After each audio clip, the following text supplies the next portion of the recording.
Lokasi pemirsa, balik lagi di Grebek. Anggota Reskrim Polsek Tanjung Batu meringkus tersangka spesialis maling HP. Dari tersangka diamankan barang bukti 2 unit HP hasil dari aksi kejahatan tersangka.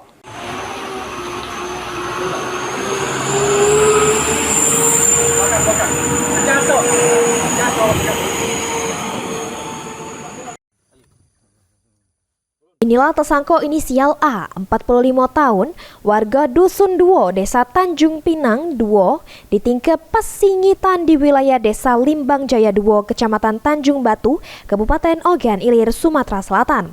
Tersangka berhasil ditingkep sesudah polisi melakukan penyelidikan intensif terhadap laporan kemalingan handphone. Sama polisi, tersangka A ngaku masuk ke rumah korban dengan cara manjat gunung ke tangga kayu, terus nyongkel jendela sama ngambil 2 unit HP dari jero rumah. Kapolsek Tanjung Batu itu Dr. Syaparudin Akso ngatoke, tersangka A ngakui seluruh perbuatannya maling HP. Polisi ngamankan 2 unit handphone punya korban sama siko alat bantu berupa gunting begagang plastik warna hijau yang digunakan pas beraksi. Guna mempertanggungjawab ke perbuatannya, tersangka harus meringkuk di tahanan Polsek Tanjung Batu. Tersangka dijerat pasal 363 KUHP dengan ancaman hukuman penjara.